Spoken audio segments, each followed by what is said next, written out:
Drama Noor Jahan की आने वाली एपिसोड में आप देखेंगे कि संबल के कजन को महल को जैसे ही पता चलता है कि संबल के शौहर ने किस तरह संबल को छोड़कर अपनी पहली मोहब्बत से शादी कर ली और संबल के बारे में जरा भी न सोचा, तो उसके दिल में संबल के लिए हमदर्दी पैदा हो जाती है। नूर बानो संबल की वजह से बहुत ज्यादा परेशान थी, इसलिए वो अपने कजन से बात करते हुए कहती है कि संबल एक बहुत अच्छी लड़की है, मुझे अंदाजा नहीं था कि इस बेचारी के साथ इतना बुरा होगा।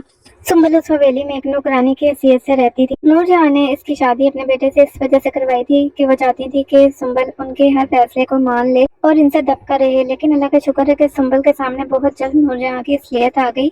मुझे नूरजहां के खेल का पता चल गया था और मैं संबल को इस हाल में उस घर में नहीं रहने देना चाहती थी, इसलिए मैंने संबल को यहाँ पर शिफ्ट कर दिया और उसके बाद ही नूरजहां ने अपने बेटे से उसकी तलाक दिलवा दी। मुझे जरा भी नहीं पता था कि बेचारी संबल के साथ इतना बुरा करेगी नूरजहां।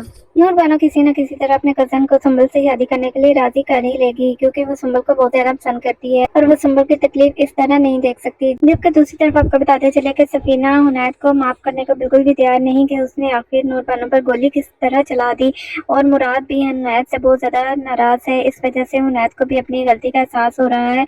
वो सोचता है कि आखिर उसने किस तरह नूर बानो पर गोली चला दी, वो इतने गुस्से में कैसे आ गया। मुझे बिल्कुल भी अंदाजा नहीं था कि मेरी एक हरकत की वजह से आपको इतनी तकलीफ पहुंचेगी। मैं कभी नहीं सोच सकता था कि आपको तकलीफ पहुंचाऊंगा। मुराद कहता है कि हुनैद भाई, आप किसी की जान लेने की कोशिश कर चुके हैं, अब आप मुझसे माफी मांग रही हैं, आप कैसे भी ये सोच सकते हैं मैं आपको माफ करूंगा। बाबा के गुजर जाने के बाद मैंने आपको हमेशा बाप की नजर से देखा है, लेकिन आपने उल्टा क्या किया, मुझसे मेरी खुशियां छीनने की कोशिश की, आपने मेरी बीवी को गोली मार दी।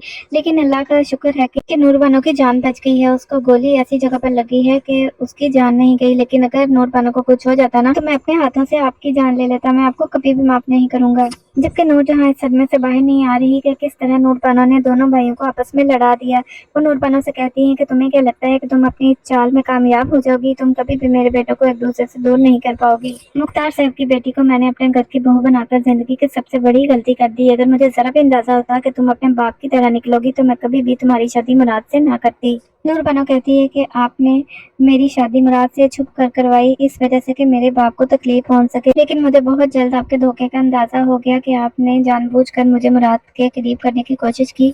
मैं ये बात कैसे भूल सकती हूँ कि किस तरह आपके बेटों ने मेरे बाप का गिरेबान पकड़कर उनको जमीन पर घसीटा था, और आज मैंने अपने बाप का ही बदला लिया है आपके बेटों को आपस में लड़वा कर। आखिर मैंने इसमें क्या बुरा किया। नूरजहां जिस दिन नूर बानो को ब्याह कर अपने घर लाई थी, इसे उसी दिन अंदाजा हो गया था कि उसने अपनी जिंदगी की कितनी बड़ी गलती कर दी है, क्योंकि पहले नूरजहां अपने बेटों को अपने इशारों पर नचाती थी, लेकिन नूर बानो उसकी कोई भी बात नहीं मानती थी। नूर बानो उनको जरा बराबर की अहमियत नहीं देती, इस वजह से वो बहुत ज्यादा परेशान रहती हैं।